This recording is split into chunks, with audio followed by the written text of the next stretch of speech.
नमस्कार मित्रांनो, आपल्या सगळ्यांचं हार्दिक स्वागत आहे आपल्या आवडत्या कार्यक्रमात ज्याचं नाव आहे हॅलो डॉक्टर. मी डॉक्टर निखिल विद्या हरिंद्र शासने आपल्या सगळ्यांचं हार्दिक स्वागत करतो. मित्रांनो, आपल्याला माहितीच आहे हॅलो डॉक्टर हा एक प्रायोजित कार्यक्रम आहे. सर्वप्रथम सर्वांना शारदीय नवरात्री उत्सवाच्या खूप खूप शुभेच्छा देऊया आणि कार्यक्रमाचा श्री गणेश करूया एका संस्कृत सुभाषिताने. सुभाषित असं आहे: आहार निद्रा भय मैथुन, आहार निद्रा भय मैथुन, समानम एतत् पशुभि नराणाम, समानम एतत् पशुभि नराणाम, धर्मो हि तेषाम अधिको विशेषो, धर्मो हि तेषाम अधिको विशेषो, धर्मेण हीना पशुभि समाना, धर्मेण हीना पशुभि समाना. म्हणजे मित्रांनो, जो जेवण म्हणा, भूक म्हणा किंवा भीती म्हणा, मैथून म्हणा, हे सर्व माणसामध्ये आणि पशुमध्ये, एका जनावरामध्ये समानच आहे. फक्त जो धर्म आहे म्हणजे सत्सद विवेक बुद्धी म्हणा, सदाचार म्हणा, याच्या हा एवढाच तो काय फरक. आणि हा जर फरक नसला तर मनुष्य आणि पशु, मनुष्य आणि जनावर हे समानच होतील. बरोबर मित्रांनो, आपल्याला सत्सद विवेक बुद्धीचं जाणून घ्यायची आहे. आपण सदाचाराने नेहमी वागलं पाहिजे.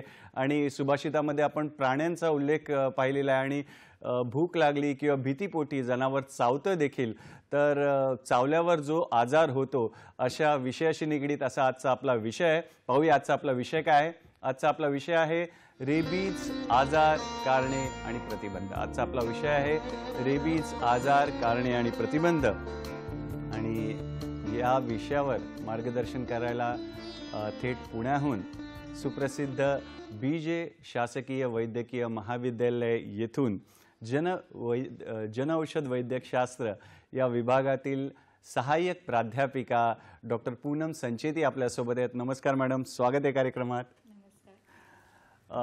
मित्रांनो, मॅडमचा तुमच्याशी थोडक्यात परिचय करून देतो. डॉक्टर पूनम संचेती, आपण सहाय्यक प्राध्यापिका आहात जनऔषध वैद्यकशास्त्र म्हणजेच कम्युनिटी मेडिसिन या विभागामध्ये बीजे शासकीय वैद्यकीय महाविद्यालय व ससून रुग्णालय पुणे येथे.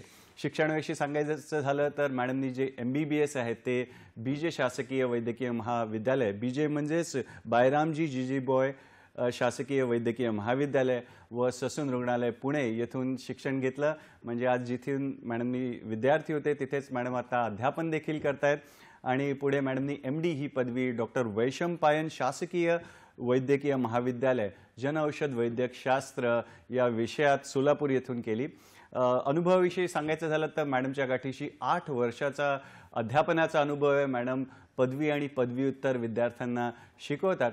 आणि कोविड-19च्या महामारीच्या काळात मॅडमनी महत्त्वपूर्ण असं योगदान केलं. मॅडमनी या काळात सोलापूर जिल्ह्यात सिरो सर्वे प्रोजेक्ट या उपक्रमामध्ये सहभाग नोंदवला आणि मुलाचं योगदान दिलं. पुढे मॅडमनी NACO म्हणजेच नॅशनल एड्स कंट्रोल ऑर्गनायझेशन आहे, त्याच्या विविध प्रोजेक्ट्स असतात, उपक्रम असतात, जसं की इंडेक्स टेस्टिंग आणि हाय रिस्क स्टडी म्हणजे HIV ची चाचणी आणि परीक्षण या उपक्रमात देखील मॅडमनी योगदान दिलेलं आहे. समाजाची सेवा केलेली आहे. आणि मॅडम प्रभारी आहेत नागरी आरोग्य केंद्र जनऔषध वैद्यकशास्त्र विभाग पुणे येथे. आणि मॅडमनी राष्ट्रीय आणि आंतरराष्ट्रीय पातळीवर 13 जवळजवळ शोध निबंध प्रकाशित केलेले आहेत. मॅडम लेखिका देखील आहेत. आणि जनऔषध वैद्यकशास्त्र या विषयाच्या पुस्तकामध्ये मॅडमनी धडा लिहिला आहे. वैद्यकीय विद्यार्थी त्याचा अभ्यास देखील करतात. अशा बहुगुणी असे डॉक्टर आज आपल्याला लाभलेले आहेत. तर शुभस्य शीघ्रम कार्यक्रमाचा श्री गणेश करूया. मॅडम, 28 सप्टेंबर आपण जागतिक रेबीज दिवस म्हणून साजरा करतो. तर हा दिवस आपण का साजरा करतो आणि या दिवसाचं महत्त्व जाणून घ्यायला आम्हाला आवडेल. सर्वप्रथम नमस्कार. रेबीजमध्ये सर्वात एक महत्त्वाची व्यक्ती म्हणून मानली जाणारे लुईस पाश्चर यांचा हा स्मृती दिवस आहे. लुईस पाश्चर यांनी रेबीजची पहिली लस ही निर्माण केली होती. त्यांच्या स्मृतीप्रित्यर्थ हा दिवस जागतिक रेबीज दिवस म्हणून साजरा केला जातो. WHO यावर्षीची थीम आहे act now, you, me and communities. म्हणजे रेबीज हा जरी एक निग्लेक्टेड ट्रॉपिकल डिसीज म्हणून आम्ही बघतो, म्हणजे दुर्लक्ष केलेला आजार, परंतु आज अशी वेळ आहे की त्याच्यावर आम्ही, तुम्ही आणि सर्वांनीच एक समाजाने एकत्रितपणे येऊन त्याला संपवण्याची गरज आहे. त्यासाठीच WHOचे 2030 पर्यंत 0 केसेस म्हणजे 0 डिसीज असा सध्याचा कार्यक्रम आहे. फारच छान. म्हणजे जसं पोलिओमुक्त जगाची कल्पना आपण करतोय तसंच 2030 पर्यंत रेबीज हा आजाराचा नायनाट झाला पाहिजे असं ध्येय ठेवलेलं आहे WHO ने. आणि मॅडम सुरुवात करूया रेबीजपासून. रेबीज म्हणजे नक्की काय आणि रेबीज या शब्दाची व्याप्ती किती आहे, प्रमाण किती आहे, कृपया त्याविषयी देखील आम्हाला सांगा.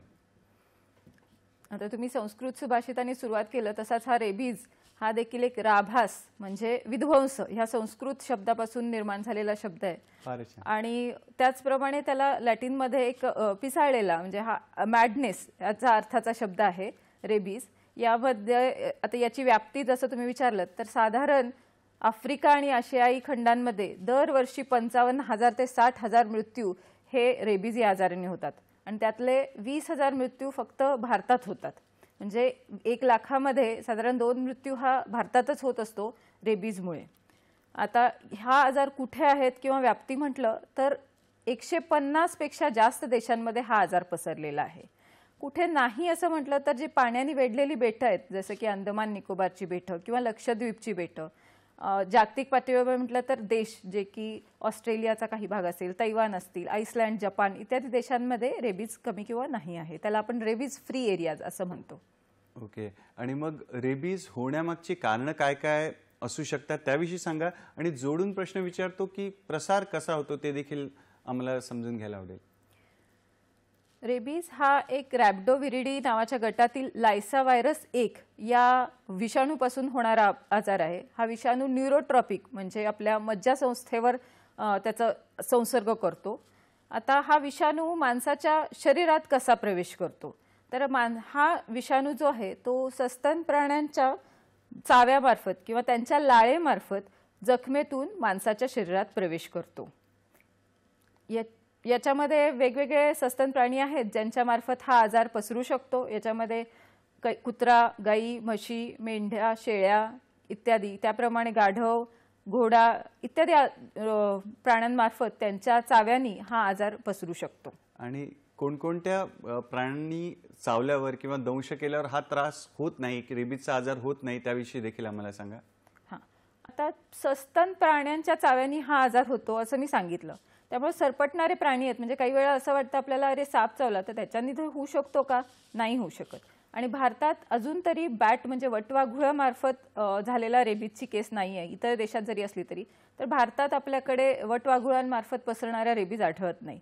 जंगली घुशी किंवा ज्या रोडेंट्समध्ये येतात, ॲक्च्युली घुशी किंवा रोडेंट्स म्हणजे पाळलेले नसतात, उंदीर जे आहेत घरी असलेले आपल्याला दिसतात ते, त्यांच्यामार्फत सहसा हा आजार पसरत नाही. परंतु जंगली घुशी ज्या असतात त्यांमार्फत हा आजार पसरू शकतो. आणि मग तुम्ही कुत्र्याचा उल्लेख केला तर रेबीज झालेला कुत्रा ओळखता येतो का किंवा कसा ओळखायचा त्याविषयी देखील आम्हाला सांगा. आता रेबीज जसं मी सांगितलं की वेगवेगळ्या प्राण्यांमार्फत पसरतो, परंतु 99% रेबीज जो आहे ना हा प्राण्यांमध्ये कुत्र्यांमार्फत पसरतो. सर्वाधिक रेबीजचं कारण जे आहे ते कुत्र्यांच्या चावण्याने झालेलं आहे 99%. त्यामुळे रेबीज साठी आपण कुत्रा चावल्यानंतर औषध घेणं हे जास्त महत्त्वाचं समजतो. म्हणून कुत्र्यात रेबीज कसा झाला किंवा कसा झाल्यावर तो कसा वागेल हे आपल्याला साधारणतः परफेक्टली सांगता येणार नाही, पण साधारणतः सांगता येऊ शकतं.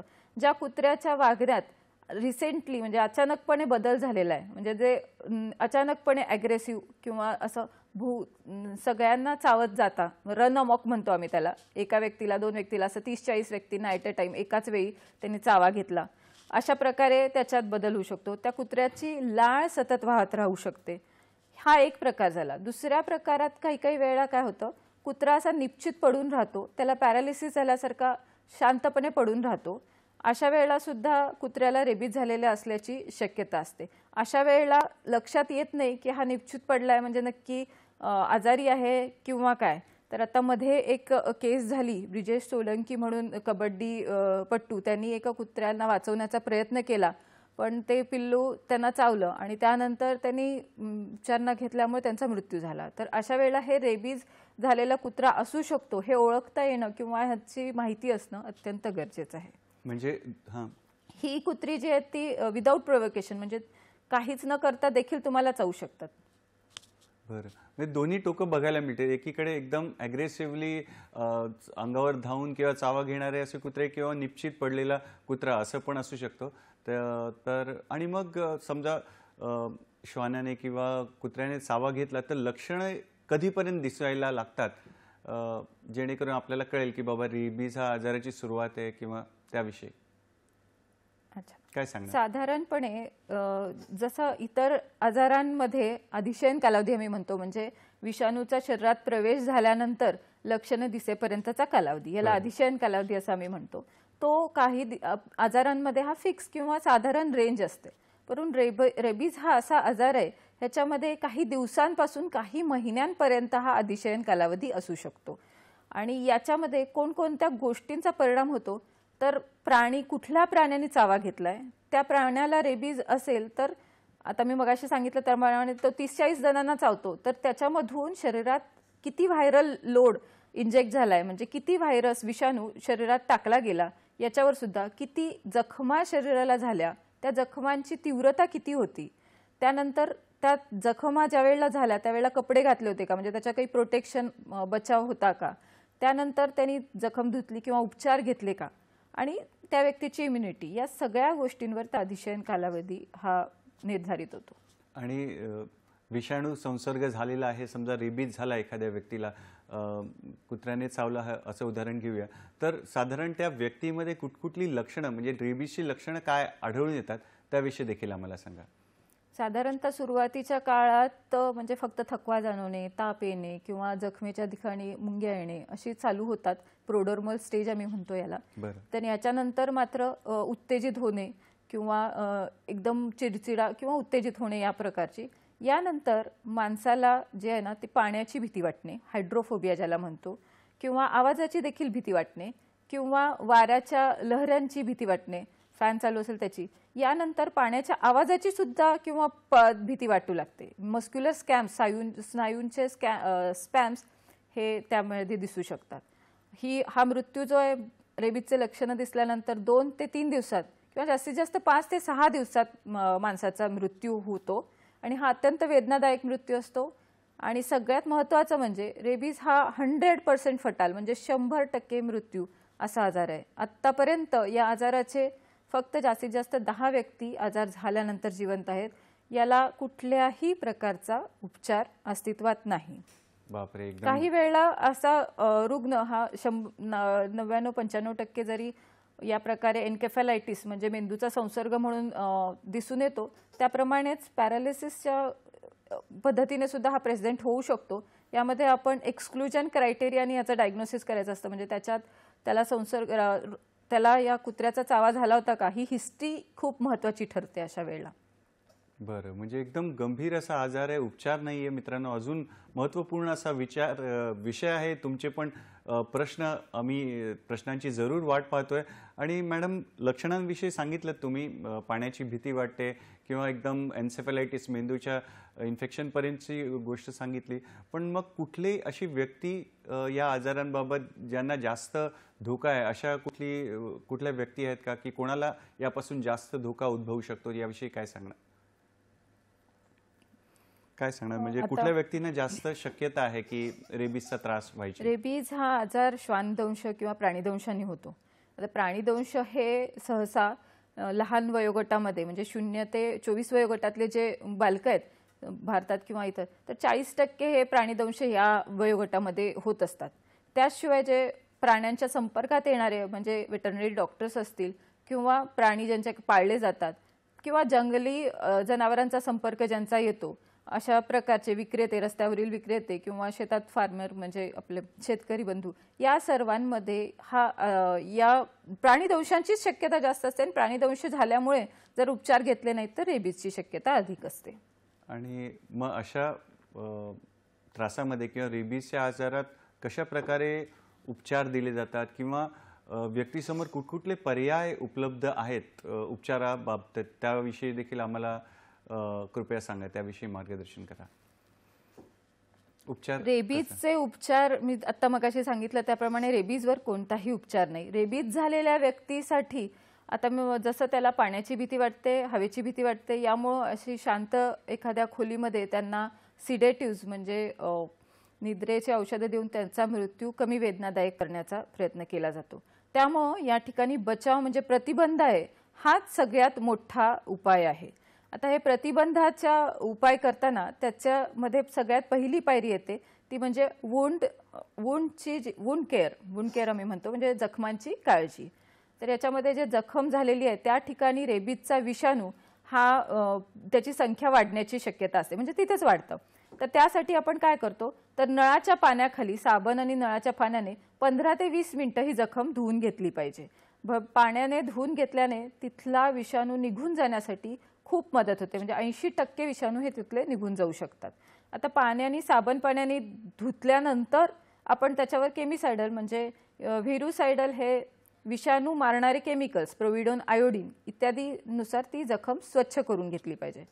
परंतु ही जखम बँडेजने बांधून ठेवायची नसते, कुठल्याही कपड्याने सुद्धा बांधून ठेवू नका, ती उघडी ठेवा. आणि जर अत्यंत गरजेचे असेल तर टाके देखील रेबीज इम्युनोग्लोब्युलिन दिल्यानंतर टाके घालावे लागतात.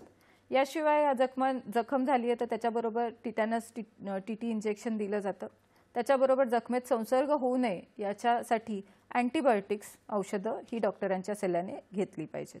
पण महत्त्वाचं सगळ्यात लक्षात ठेवायचं म्हणजे ही जखम जुनी जरी असेल तरी त्याच्यामध्ये त्या जखमेला धुतलं गेलं पाहिजे. म्हणजे जोपर्यंत ती जखम बरी झालेली नाही आहे आणि तुमच्याकडे पेशंट आला किंवा आपल्याला माहिती आहे जखम, एखाद्या वेळेला काय होतं, बालकांनी सांगितलंच नाही की कुत्रा चावलाय, मग 2-3 दिवसांनी सांगतो ती जखम दिसते, तर अशा वेळेला सुद्धा तिथे तो विषाणू जिवंत असतो. त्यामुळं त्यावेळेला सुद्धा ती जखम धुतली गेली पाहिजे आणि ते अत्यंत महत्त्वाचं आहे. 15 ते 20 मिनिट साबण पाण्याने जखम धुतली गेली पाहिजे. फारच छान सहज सोप्या भाषेमध्ये मॅडमनी आपल्याला मार्गदर्शन केले उपचार या गंभीर आजारावर. म्हणजे 15 ते 20 मिनिटं साबण पाण्याने ती जखम धुवून घ्यायची आहे, नंतर आयोडीनच्या सोल्युशनने ती जखम साफ करायची आहे. पुढे मॅडमने सांगितलेलं आहे की जखमला बँडेज नाही करायचे, तर उघडं ठेवायचं आहे आणि त्वरित टाळाटाळ न करता टीटीचं इंजेक्शन घ्यायचं आहे. या महत्त्वपूर्ण विषयाविषयी आपल्याला मॅडमकडून माहिती घ्यायचीच आहे. तुमच्या प्रश्नांची देखील आम्ही वाट पाहतो आहोत. hello2026@gmail.com या आमच्या ईमेल संकेतस्थळावर देखील तुम्ही जाऊन आम्हाला प्रश्न विचारू शकता, मॅडमना प्रश्न विचारू शकता. तुर्तास वेळ झाली एका छोट्याशा विश्रांतीची. पाहत राहा आपला आवडता कार्यक्रम हॅलो डॉक्टर. विश्रांतीनंतर पुन्हा एकदा आपलं स्वागत आहे आपल्या आवडत्या कार्यक्रमात, ज्याचं नाव आहे हॅलो डॉक्टर. आणि आज चर्चा सुरू आहे महत्त्वाचा असा जो विषय आहे, जागतिक रेबीज दिवस निमित्त आपण कार्यक्रम आयोजित केलेला आहे. तर रेबीज आजार, कारणे आणि प्रतिबंध या विषयावर चर्चा सुरू आहे आणि डॉक्टर पूनम संचेती आपल्यासोबत आहेत, ज्या की सहाय्यक प्राध्यापिका आहेत BJ शासकीय वैद्यकीय महाविद्यालय व ससून रुग्णालय पुणे येथून. मॅडम, तुम्ही रेबीजच्या उपचारांविषयी आम्हाला सांगत होतात. त्याची पहिली पायरी तुम्ही सांगितलं, तर त्याचे पुढे कसे उपचार केले जातात किंवा त्याचं पुढे काय याविषयी देखील कृपया आम्हाला सांगा. तर श्वानदंश किंवा प्राणीदंश झाल्यानंतर सर्वात महत्त्वाचं म्हणजे डॉक्टरांना दाखवा. आता ह्या क्लिनिंग नंतर म्हणजे वुंड केअर नंतर दुसरी आणि महत्त्वाची पायरी आहे ती म्हणजे लसीकरण. तर रेबीजचं लसीकरण, रेबीजविषयीची लस ही आपण पोस्ट एक्सपोजर प्रोफायलॅक्सिस म्हणून देतो, म्हणजे प्राणीदंशानंतर झालेली लस देतो. आता त्याच्याप्रमाणे 2 प्रकारच्या किंवा लसी ज्या प्रमाणाच्या बाजारात अवेलेबल असतात, तर त्या लसी आपल्याला 2 ते 8 डिग्रीला साठवाव्या लागतात. त्याचं शेल्फ लाईफ म्हणजे साधारण 3 वर्षांपेक्षा जास्त त्या चालतात, परंतु त्या 2 ते 8 डिग्री पर्यंत ठेवाव्या लागतात. अशी लस जी असते त्याला CCV म्हणजे CCV सेल कल्चर वॅक्सिन असतं किंवा एम्ब्रियोनेटेड एग वॅक्सिन्स अशा प्रकारे असतात. या लसी ज्या आहेत त्या वेरोसेल किंवा ह्युमन डिप्लॉईड सेल याच्यावर तयार केलेल्या असतात. या इनॅक्टिवेटेड असतात, म्हणजे याच्यामधला रेबीज व्हायरस हा किल्ड असतो, मारलेला असतो. या ॲप्रोप्रिएट इनॅक्टिवेटेड लसींमार्फत कुठलाही रेबीज होण्याचा चान्स नाही, धोका नाही. या लसीप्रमाणे या लसींच्या मार्फत आपण या व्यक्तीची दुसरी म्हणजे लसीकरणाची पायरी पार पाडू शकतो. मॅडम, या वळणावर आपल्याला फोन आलेला आहे, टिटवाळ्याहून फोन आलेला आहे. विवेक दादांचा फोन आहे, पाहूया त्यांचा प्रश्न काय. नमस्कार विवेक दादा, स्वागत आहे कार्यक्रमात. कृपया आपला प्रश्न विचारा, सलग प्रश्न विचारा. विवेक दादा, आवाज येतोय? हो, सलग प्रश्न विचारा. चांगला प्रश्न सब्जेक्ट घेतलेला आहे आता रेबीजचा. आणि काय आमच्याकडे एक आम्ही कुत्रा पाळलाय, गावठी कुत्रा आहे. तर त्याला आम्ही रेबीजचं दरवर्षी लस देतो, इंजेक्शन देतो. तर ते इंजेक्शन दिल्यानंतर काही रिस्क असते का आम्हाला रॅबीज व्हायची? एक सुंदर प्रश्न विचारलात. धन्यवाद तुमच्या प्रश्नासाठी. पूनम मॅडम काय सांगणार? ही चांगली गोष्ट आहे आणि हे एक जागरूक नागरिकाचं कर्तव्य आहे की आपण जर कुत्रा पाळला असेल तर त्याचं लसीकरण करून घेतलं पाहिजे. परंतु लसीकरण केलेलं असलं तरीही माणसामध्ये जर त्या कुत्र्याचा चावा असेल तर आपल्याला लसीकरण करून घेणं गरजेचं असतं. लसीकरणामध्ये कुत्र्याला निर्माण झालेली प्रतिकार क्षमता किती आहे किंवा याच्याबद्दलची पूर्ण माहिती किंवा त्याच्याबद्दल क्वालिटी याबद्दलच्या पूर्ण माहितीपेक्षा त्या कुत्र्याच्या चाव्यामुळे जर एखादी इजा झाली तर त्यावेळेला तुम्ही लस घेणं हे गरजेचं आहे. म्हणजे थोडक्यात मॅडमनी आपल्याला सांगितलं की कुत्र्याला आपण लस देत आहे ती चांगली गोष्ट आहे. सोबत आपण पण म्हणजे ज्यांनी पाळलेलं आहे त्यांनी पण जर चावा झाला असेल तर लस घेणं आवश्यक आहे. ओके मॅडम, मग या रेबीज आपल्या प्रश्नांकडे वळूया. रेबीज पासून बचाव कसा करायचा याविषयी देखील कृपया आम्हाला सांगा. आपण लसींबद्दल बोलत होतो. तर रेबीजची लस जी आहे त्या आता मी सांगितलं तर त्याप्रमाणे आता आपण ही लस हे इंट्राडर्मली देतो, तर त्वचेत देतो. त्वचेत ही लस 0 दिवस म्हणजे ज्या दिवशी पेशंट येतो आपल्याकडे, ॲक्च्युली जखम झाल्या पेशंटनी जितक्या लवकरात लवकर पेशंट येईल ते महत्त्वाचं असतं, त्याच दिवशी आपण ते लस चालू करतो. परंतु पेशंट जर उशिरा आला, 1 महिन्यानी आला किंवा कितीही उशीर आला तरी पण आपण ती लस देतो. तर ती लस आपण 0, 3, 7 आणि 28 अशा 4 दिवशी देतो. ही लस 0.1 ml इतकी डेल्टॉइड म्हणजे आपल्या दंडात वरच्या भागाला इंट्राडर्मली त्वचेत दिली जाते. 2 ठिकाणी देते, दोन्ही याच्यामध्ये 0, 3, 7 आणि 28 हे दिवस लक्षात ठेवणं गरजेचं आहे. आता ही डेल्टॉइडमध्ये आपण जी लस दिली आहे ह्याच्या ज्याप्रमाणे स्लाइडमध्ये दाखवलंय, तर ती लस दिल्यानंतर हा पीडीओ अपिअरन्स आम्ही म्हणतो, इंट्राडर्मल इंजेक्शन व्यवस्थित गेलंय की नाही हे बघण्यासाठी अशा प्रकारे 15 डिग्रीमध्ये दिली जाते आणि असा अपिअरन्स दिसतो. जर समजा ही लस दिली आहे चुकून तो त्वचेत न जाता आत गेली आहे तर तो अपिअरन्स येणार नाही. तर अशा वेळेला ती लस पुन्हा 0.1 ml त्या ठिकाणी देणं गरजेचं आहे. महत्त्वाची अशी माहिती मॅडमनी दिलेली आहे आणि आपल्याला समजावं म्हणून मॅडमनी फोटोज देखील आणलेले आहे. इंट्राडर्मली द्यायचं आहे, 0.1 ml द्यायचं आहे आणि 2 ठिकाणी द्यायचं आहे. आणि मॅडमनी महत्त्वपूर्ण म्हणजे पेशंट जेव्हा जाईल तो 0 दिवस पकडला जाईल ना, 0, 3, 7, 28. तर महत्त्वपूर्ण माहिती आहे. तर जरूर आपण आपल्या निकटवर्तीयांना याची माहिती देऊ शकतो. आणि लसीचे तापमान पण मॅडमनी सांगितले ते पण नियंत्रित ठेवलं पाहिजे. ते याच्यासाठी सांगितलं गेलं की काही वेळेला म्हणजे पेशंट जर स्वतः लस घेऊन आलं तर त्यावेळेला ही लस किती दिवस बाहेर ठेवली, फ्रीजमध्ये ठेवली होती की नाही हे आम्ही म्हणजे काय होतं त्यामुळं ती वॅक्सिन इफिकसी कमी होईल आणि नंतर त्या पेशंटमध्ये योग्य प्रमाणाचं वॅक्सिन न गेल्याचे दुष्परिणाम दिसू शकतील. तर ते अवॉइड करण्यासाठी हे फार महत्त्वाचं आहे की लसचं स्टोरेज हे व्यवस्थित झालं पाहिजे. आता तुम्ही मगाशी सांगितल्याप्रमाणे मी 0, 3, 7 आणि 28 दिवस सांगितले. काही वेळेला एखादा पेशंट 3ऱ्या दिवशी नाही आला म्हणजे तुमचा एखादा 3रा डोस चुकला पण तर तुम्ही 4थ्या दिवशी घ्या. पण कमीत कमी 10 दिवसात हे 3 डोस कंप्लीट केले गेले पाहिजेत, म्हणजे पूर्ण केले गेले पाहिजेत आणि त्यानुसार 4था डोस दिला गेला पाहिजे. दोन्ही डोस मिस झाले तरी देखील परत या पुढचा एक ॲडिशनल डोस म्हणजे एक्स्ट्रा डोस देऊन ते शेड्यूल आपण पूर्ण केलं पाहिजे. महत्त्वाची माहिती आहे मित्रांनो की लसीचं वेळापत्रक जे ते समजा चुकलं तरी लस घेणं टाळायचं नाही आहे. डॉक्टरांकडे जायचं, जवळच्या शासकीय वैद्यकीय नागरी केंद्रामध्ये जाऊन ती सुविधा घ्यायची आहे आणि आपली लस जी आहे ठरलेल्या त्या वेळेप्रमाणे तज्ज्ञांच्या मार्गदर्शनाखाली घ्यायचं आहे.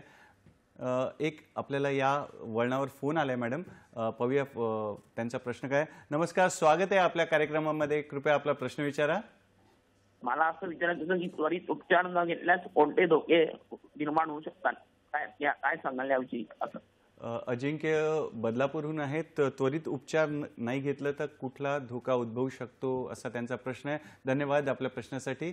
काय सांगणार मॅडम? अजिंक्य, ह्या उपचार त्वरित न घेतल्यानंतर मृत्यूपर्यंतचे धोके असू शकतात. म्हणजे उपचार नाही घेतला तर जर चावणारा कुत्रा किंवा चावणाऱ्या प्राण्याला रेबीज असेल तर तुम्हाला किंवा ज्या व्यक्तीला तो चावलाय त्यामध्ये रेबीज उत्पन्न होऊ शकतो आणि त्यानंतर उपचार नाहीत. त्यामुळे हा 100% फटाल असा आजार आहे. परंतु विलंब झालाय म्हणून आता घ्यायचं नाही असं करू नका. ज्या वेळेला तुमच्या लक्षात येत आहे किंवा काही वेळेला तर मुलं सांगत नाहीत, ज्या वेळेला त्यांनी सांगितलंय त्यावेळेपासून उपचार चालू करा. लसीकरण पूर्ण घ्या आणि लसीकरणाबरोबर जर त्याला जखम कॅटेगरी 3 ची असेल, आम्ही त्याचं क्लासिफिकेशन करत असतो, तर कॅटेगरी 3 च्या जखमा ज्याच्यातून रक्त आलेलं आहे अशा जखमांसाठी रेबीज इम्युनोग्लोब्युलिन घेणं देखील आवश्यक आहे. फारच छान, सहज, सुंदर आणि सोप्या भाषेमध्ये मॅडम आपल्याला महत्त्वपूर्ण गंभीर अशा रेबीज आजाराविषयी मार्गदर्शन करत आहेत. मित्रांनो, तुर्तास वेळ झाली एका छोट्याशा विश्रांतीची. पाहत राहा आपला आवडता कार्यक्रम हॅलो डॉक्टर, फक्त आणि फक्त दूरदर्शनच्या सह्याद्री वाहिनीवर, प्रत्येक घरासाठी, घरातल्या प्रत्येकासाठी. विश्रांतीनंतर पुन्हा एकदा आपलं स्वागत आहे आपल्या आवडत्या कार्यक्रमात ज्याचं नाव आहे हॅलो डॉक्टर. आणि आज आपल्यासोबत पुण्याहून बीजे शासकीय वैद्यकीय महाविद्यालय व ससून रुग्णालय पुणे येथून सहाय्यक प्राध्यापिका डॉक्टर पूनम संचेती आपल्यासोबत आहेत. आणि रेबीज आजार, त्याची कारणं कुठली आहे, प्रतिबंध कसा करायचा, त्याविषयी आपली चर्चा सुरू आहे.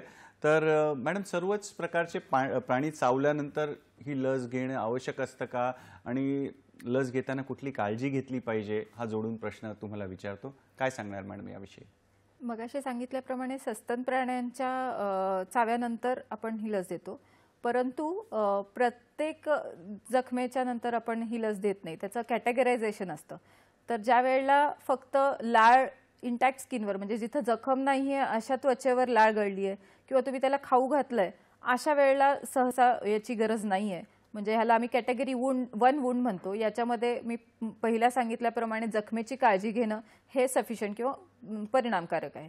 मात्र जर ओरबडलंय, प्राण्यांनी चावल्यानंतर ओरबडलेलं आहे, त्याला मी ॲब्रेजन असं म्हणतो, अशा वेळेला किंवा लाळ ही इंटॅक्ट स्किनवर जिथे जखम नाही अशा ठिकाणी नसेल थोडंसं, तर यावेळेला ॲब्रेजन असेल पण रक्त आलं नाहीये, तर यावेळेला हे लसीकरण देणं कंपल्सरी आहे. म्हणजे wound care plus anti rabies vaccination ही दुसरी कॅटेगरी आहे.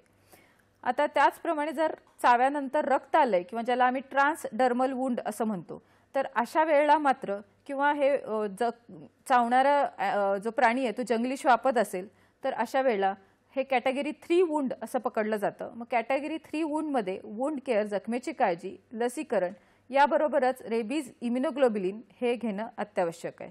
याच्यामध्ये विषाणू डायरेक्ट रक्ताच्या संपर्कात आल्यामुळे तो लवकरात लवकर शरीरात प्रवेश करून मज्जासंस्थेपर्यंत पोहोचण्याची शक्यता असते. यामुळे याच्यामध्ये रेबीज इम्युनोग्लोब्युलिन देखील त्वरित देणं आवश्यक आहे. मॅडम, आणि आता तुम्ही 2-3 महत्त्वाचे मुद्दे सांगितले. पहिल्या मुद्द्यापासून चालू करतो की समजा लस सुरू केली आणि लस घेण्याची पद्धत बदलली किंवा लस बदलली तर त्याचा काही फरक पडतो का, किंवा याविषयी तुमचं काय मत आहे? मगाशी सांगितल्याप्रमाणे इंट्राडर्मल आणि इंट्रामस्क्युलर असे 2 रूट आहेत. जर आपण इंट्राडर्मल रूटनी चालू केलं असेल तर सहसा तो इंट्राडर्मल रूटनीच कंप्लीट करावा.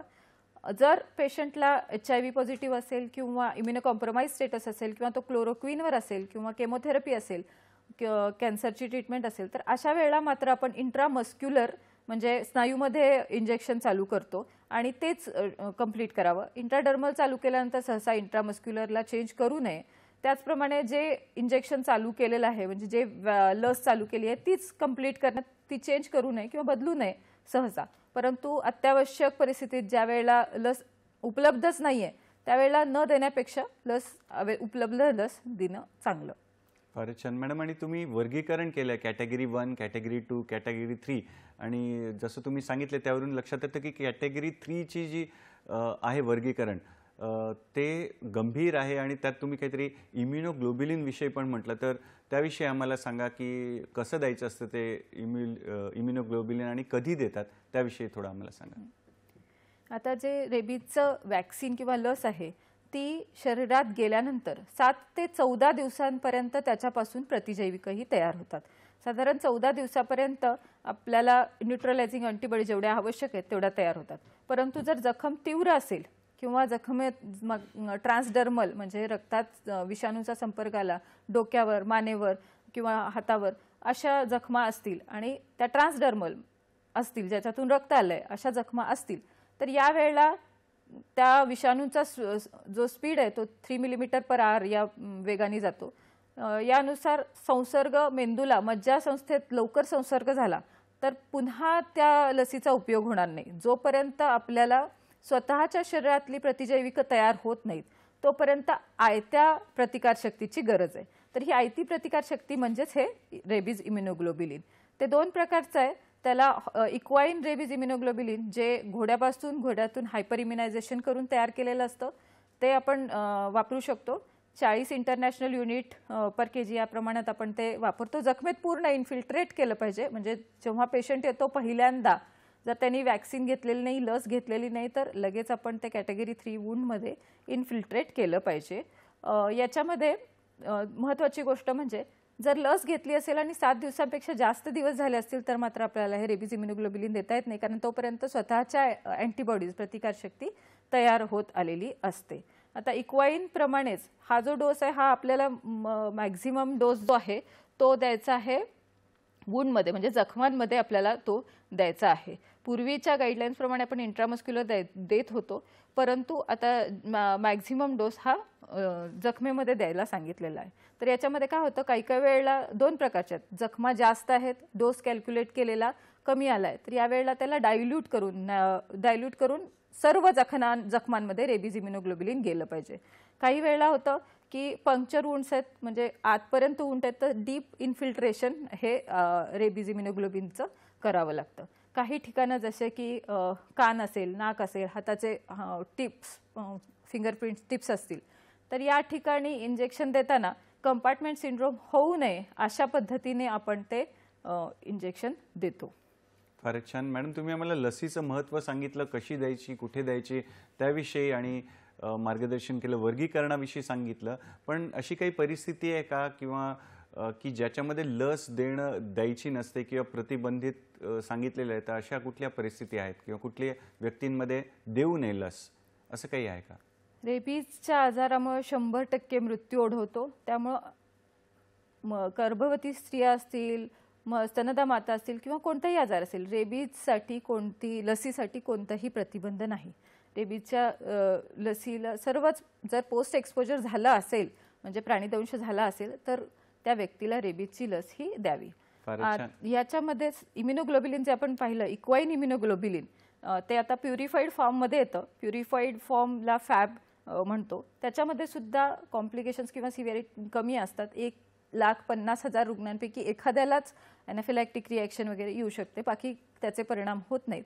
त्यामुळं इक्वाइन रेबीज इम्युनोग्लोबिलिन पण जिथे रिक्वायर्ड असेल तिथे घ्यावं, किंवा नाहीतर मग ह्युमन रेबीज इम्युनोग्लोबिलिन हे दिलं जातं.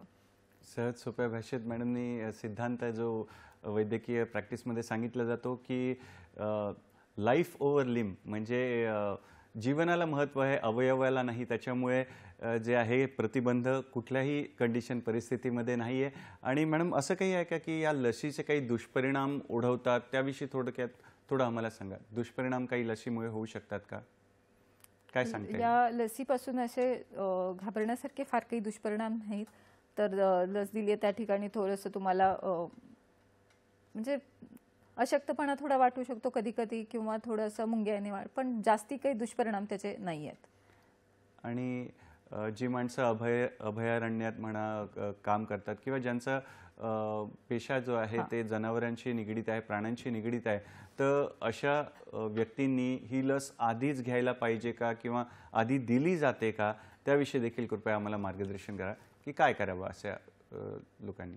हां, बरोबर प्रश्न आहे. तर जे वेटरनरी डॉक्टर्स असतील किंवा रेबीजच्या संदर्भात विषाणूंवर काम करणारे लॅबोरेटरीचे कर्मचारी असतील किंवा मायक्रोबायोलॉजिस्ट असतील, असे ज्यांचा प्राण्यांशी सतत संपर्क येतो, त्यांच्यासाठी प्री एक्सपोजर प्रोफायलॅक्सिस म्हणजे प्राणीदंश होण्याच्या आधीच त्याची जी आपण काळजी घेतो त्याप्रमाणे आपल्याला लसीकरण करता येऊ शकतं. तर ह्या लसीकरण आधीच्या लसीकरणाचे आपण सांगितले 0, 3, 7 आणि 28. त्याऐवजी हे लसीकरण आहे 0, 7, 21 किंवा 28. इंट्राडर्मलमध्ये 0.1 ml या 3 दिवशी 0 दिवस, 7 दिवस, 21 किंवा 28 दिवस, किंवा इंट्रामस्क्युलरमध्ये पूर्ण वायलचा डोस असतो. इंट्रामस्क्युलरचा डोस 1 ml किंवा जी वायल आहे 0.5 ml तेवढा पूर्ण असतो.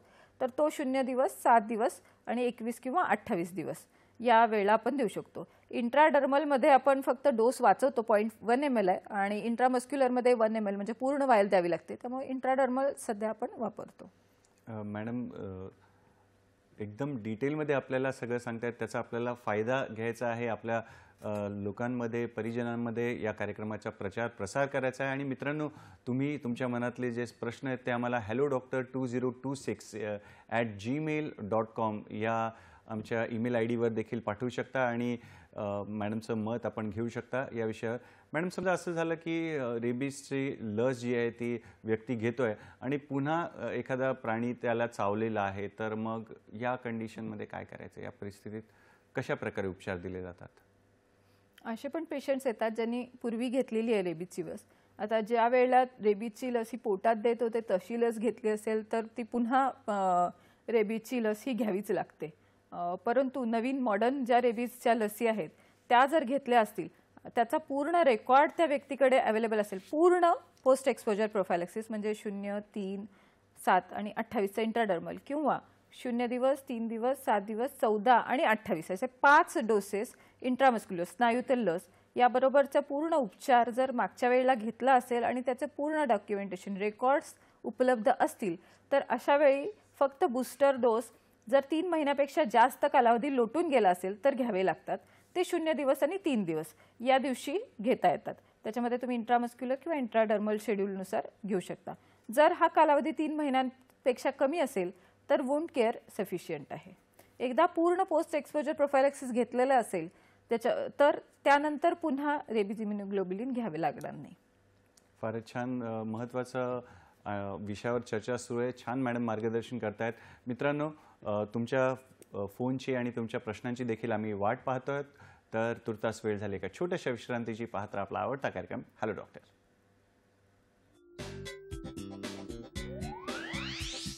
विश्रांतीनंतर पुन्हा एकदा आपलं स्वागत आहे. आणि मित्रांनो, रेबीजची आजाराविषयी चर्चा सुरू आहे. कारणे आणि त्या प्रतिबंध यावर आपल्याला डॉक्टर पूनम संचेती मार्गदर्शन करतायत. आणि या वळणावर मॅडम एक फोन आहे. सुरेश गुजर यांचा फोन आहे. पाहूया त्यांचा प्रश्न काय आहे. नमस्कार सुरेश दादा, स्वागत आहे कार्यक्रमात. कृपया आपला प्रश्न विचारा. सलग प्रश्न विचारा. कोणत्या प्राण्यामुळे आणखी रेबीज होऊ शकतो? आणखी कोणत्या प्राण्यामुळे रेबीज होऊ शकतो? धन्यवाद आपल्या प्रश्नासाठी. कुत्रा, मांजर वगैरे सोडून अजून कुठल्या नावं घेतली? सस्तन प्राणी जे आहेत, व्हर्टिब्रेट सस्तन प्राणी जे आहेत म्हणजे मॅमल्स आपण ज्यांना म्हणतो, त्यांच्या चाव्याने होऊ शकतो.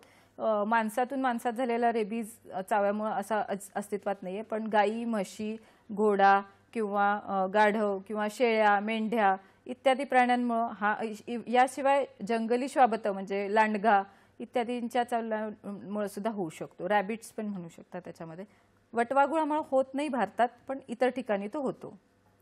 फारच छान. मित्रांनो, असेच तुम्ही प्रश्न विचारा जेणेकरून आपल्याला मॅडमकडून जास्तीत जास्त माहिती, जास्तीत जास्त ज्ञान घेता येईल आजच्या विषयाशी निगडीत. मॅडम, आपल्याला एक ईमेल आलेला आहे hello-doctor2026@gmail.com या आमच्या ईमेल ॲड्रेसवर. डॉक्टर रोहन यांचा प्रश्न आहे की रेबिड ॲनिमल म्हणजे ज्या जनावराला रेबीज झालेला आहे अशा जनावराचं जर मांस चुकून खाल्लं गेलं तर त्याच्यावर काय उपचार आहे किंवा अशा वेळेला काय करावं, असा त्यांचा प्रश्न आहे. तर काय सांगणार मॅडम या प्रश्नावर? सहसा मीट इन्स्पेक्शन होतं. तर मीट इन्स्पेक्शन करताना असे ॲनिमल्स म्हणजे असे प्राणी ज्यांना रेबीजचा आजार आहे हे मीट पुढे पाठवलंच जात नाही. म्हणजे असं मांस हे पुढे पाठवलं जात नाही. पण तरी पण जर असा मांस असेल, आता हे जर म्हणजे शिजवून वगैरे खात असाल तर त्यातून रेबीज होण्याची शक्यता नाही. शिजवलेल्या मांसांमधून तो पसरत नाही डायजेस्टिव्ह सिस्टीमनुसार. रॉ म्हणजे कच्चं मांस खाल्लंय आणि तिथे पॅनिक सिच्युएशन तयार झाली म्हणजे गावात जिथे तुम्ही काम करता अशी त्यावेळेला पॅनिक सिच्युएशन अशी तयार होऊ शकते. तर खबरदारीसाठी अशा वेळेला जर रॉ मीठ खाल्लं गेलं असेल तर खबरदारी म्हणून तुम्ही वॅक्सिनेशन लसीकरण देऊ शकता. परंतु ही अतिशय म्हणजे रेअर, कारण असं मीठ किंवा असं मांस हे विक्रीला ठेवलं जात नाही. मीट इन्स्पेक्शनमधून ते पास होत नाही किंवा रेबिड ॲनिमलचं मीठ हे दिलंच जात नाही विक्रीसाठी. फारच छान. मॅडम, समजा लसीकरणाचं स्केड्यूल चुकलं तर कधी कधी व्यक्तीच्या मनामध्ये शंका येते की अरे आता मला पुन्हा लसी घ्यायला लागतील का सुरुवातीपासून 03, 7, 28 जसं तुम्ही म्हटलं, तर त्याविषयी काय मार्गदर्शन करणार? की मी सांगेन की लस चुकवू नका. ही सर्वात महत्त्वाची गोष्ट आहे की लस चुकवू नका. ज्या वेळेला आपल्याला श्वानदंश होतो लगेचच लस चालू करा. आणि 0, 3, 7 आणि इंट्राडर्मल असेल तर 28, इंट्रामस्क्युलर स्नायूत असेल तर 14 आणि 28 हे पूर्ण डोस घेतले पाहिजेत. परंतु तरीही जर लसीचा एखादा डोस चुकला, म्हणजे 3ऱ्या दिवसाचा चुकला, 4थ्या दिवशी आठवला तर तुम्ही तो घेऊ शकता, 5व्या दिवशी आठवला तरी तो घेऊ शकता. या म्हणजे 1-2 दिवसाचा जो फरक आहे तो आपण कॅचअप करू शकतो, घेऊ शकतो. पहिल्या 10 दिवसांमध्ये 3 डोस जाणं हे आवश्यक आहे. लसीचे 3ही डोस शरीरात जाणं आवश्यक आहे. आणि पाळीव कुत्रा किंवा पाळीव मांजर असेल तर 10 दिवस आपण ऑब्झर्व पण करायला सांगतो. जर कुत्र्यात किंवा पाळीव, मी फक्त पाळीव याच्यासाठी सांगते कारण ते ऑब्झर्व करू शकतो आपण. कुत्र्या आणि मांजरांमध्ये जर त्यांच्या लाळेत हा विषाणू असेल तर त्यांच्या 3 ते 5 दिवसात रेबीजमुळे मृत्यू होतो, जास्तीत जास्त 5 ते 6 दिवसात. त्यामुळे जर पाळलेलं कुत्रं किंवा मांजर हे 10 दिवसात दगावलं तर याचा अर्थ त्याला रेबीज होता. त्यामुळे तो त्यावेळेला पूर्ण लस घेणे गरजेचं आहे. आणि पाळीव कुत्रा लसीकरणाला जर जिवंत असेल तर तुम्ही शेवटचा डोस एक इंट्रामस्क्युलरचा कट करू शकता, पण इंट्राडर्मल शेड्यूल जे आहे ते पूर्ण 28 दिवसाचं तुम्हाला घ्यावंच लागतं. आता 2 पेक्षा जास्त डोस मिस झाले किंवा 10 दिवसात तुम्ही 3 डोस घेतलेच नाहीत तर एक अधिकचा डोस घ्या आणि रेबीजचं वॅक्सिनेशन तुम्हाला कंप्लीट करणं गरजेचं आहे. नवीन डोस पूर्ण ॲड करून त्याचा नवीन शेड्यूलप्रमाणे पूर्ण डोस घेणे गरजेचं आहे. मॅडम, याच्याशी निगडीतच अजून एक प्रश्न विचारावासा वाटतो की समजा यावर्षी कुत्रा चावलाय, त्यांनी रेबीजची इंजेक्शन्स घेतली, पुढल्या वर्षी पुन्हा कुत्रा चावला तर पुन्हा त्यांना रेबीजची इंजेक्शन्स घ्यायला लागतील की त्याची प्रतिकारशक्ती शरीरामध्ये असेल त्याच्यामुळे अशा व्यक्तीने टाळलं तर चालेल, किंवा काय मार्गदर्शन करायला यावर? याच्यासाठी डॉक्युमेंटेशन किंवा रेकॉर्ड नॅशनल गाईडलाईन्सप्रमाणे फार महत्त्वाचं आहे. जर मागच्या वेळेला पूर्ण डोस घेतले असतील, काय होतं पेशंटला वाटतं मी पूर्ण 3 डोस घेतले होते, नाही, पूर्ण जर डोस लसीकरण, पूर्ण रेबीज इम्युनोग्लोबिलिन त्यावेळेला म्हणजे पूर्ण उपचार जो गरजेचा होता तो पूर्ण उपचार घेतलाय, त्याचे रेकॉर्ड्स अवेलेबल असतील, त्याच वेळेला आम्ही त्याला पूर्ण ट्रीटमेंट घेतली असं समजतो. आणि त्यानंतर आम्ही त्याला 1 वर्षाचा कालावधी म्हणताय तर त्याच्यानंतर आपण त्याला बूस्टर डोस, मगाशी सांगितल्याप्रमाणे 2 बूस्टर डोसेस असतात 0 आणि 3, तर ते इंट्रामस्क्युलर किंवा इंट्राडर्मल आपण देऊ शकतो. परंतु याचा अर्थ न्यूट्रलायझिंग अँटीबॉडी जर तयार झालेत की नाही ते तयार होतात त्याच्यानंतर आपण इम्युनोग्लोबिलिन परत देत नाही, पण आपण बूस्टर डोस परत देतो. काही वेळेला पूर्ण रेकॉर्ड्स अवेलेबल नसतात, पूर्ण ट्रीटमेंट घेतली गेलेली नसते, अशा वेळेला त्याला आपण नवीन केस म्हणून पाहतो आणि त्याला पूर्ण उपचार परत घ्यायला सांगतो. बरं. आणि मॅडम, गावाकडे म्हणा किंवा शहरी भागात देखील कधी असं श्वान चावलं की घरगुती उपाय केला जातो, कधी कधी चुना लावला जातो किंवा मिरची म्हणा किंवा कधी कधी राख देखील लावली जाते, तर कितपत योग्य आहे किंवा याविषयी तुमचं मत काय? हां, बरेच पेशंट्स असे येतात की हे ऐकलं की चुना लावला बरं जातं किंवा हळदी लावली किंवा मिरची पण लावतात. तर याच्यामुळे काय होतं, जखमेत मगाशी त्या विषाणू हा जखमेत वाढतो, तर हे इरिटंट्स असतात, त्याच्यामुळे जखमेच्या ठिकाणी अजून जखमा होतात ज्यातून तो मज्जातंतूद्वारे लवकरात लवकर मज्जासंस्थेत पोहोचतो आणि ती अधिकची झालेली जखम ही जास्त हानिकारक आहे. त्यामुळं अशी कोणतीही गोष्ट, मिरच्या असतील, हळदी असेल किंवा चुना असेल किंवा राख असेल, इत्यादी गोष्टी जखमेवर चोळू नयेत, जखमेला लावू नयेत. त्याऐवजी पाण्याने 15 मिनिटे धुवून घ्या, पाणी आणि साबणाने 15 मिनिटापेक्षा जास्त वाहत्या पाण्याने ही जखम धुवून घेतली पाहिजे. एका वाक्यात मॅडम जाता जाता काय संदेश देणार? कुठल्याही प्राणी दंश किंवा श्वान दंश हा हलक्यात घेण्याची गोष्ट नाही आहे, तर त्याच्यासाठी रेबीजचे वॅक्सिन, वुंड केअर म्हणजे जखमेची काळजी, 10 ते 15 मिनिटं जखम धुणे, लसीकरण, संपूर्ण लसीकरण घेणे आणि आवश्यक असल्यास रेबीज इम्युनोग्लोबिलिन घेणे हेच रेबीजपासून वाचण्यासाठी उत्तम उपाय आहे. रेबीजला प्रतिबंध आहे, उपचार नाहीत. फारच छान डॉक्टर पूनम, तुमचे पुन्हा एकदा आभार. महत्त्वपूर्ण विषयावर तुम्ही मार्गदर्शन केलं त्यासाठी प्रेक्षक मित्रांतर्फे, दूरदर्शन सह्याद्री वाहिनीतर्फे आणि आमचा जो हॅलो डॉक्टरचा संघ आहे त्यांच्यातर्फे तुमचे आभार आणि पुढील वाटचालीसाठी खूप खूप शुभेच्छा. मित्रांनो, वेळेला मर्यादा आहे, पण आमचं जे प्रेम आहे तुमच्यासाठी त्याला मर्यादा नाही. त्यासाठी आम्ही नवीन विषय घेऊन तुमच्या भेटीला येणारच आहोत. आपल्या आवडत्या कार्यक्रमात ज्याचं नाव आहे हॅलो डॉक्टर, फक्त आणि फक्त दूरदर्शनच्या सह्याद्री वाहिनीवर, प्रत्येक घरासाठी, घरातल्या प्रत्येकासाठी. धन्यवाद. नमस्कार.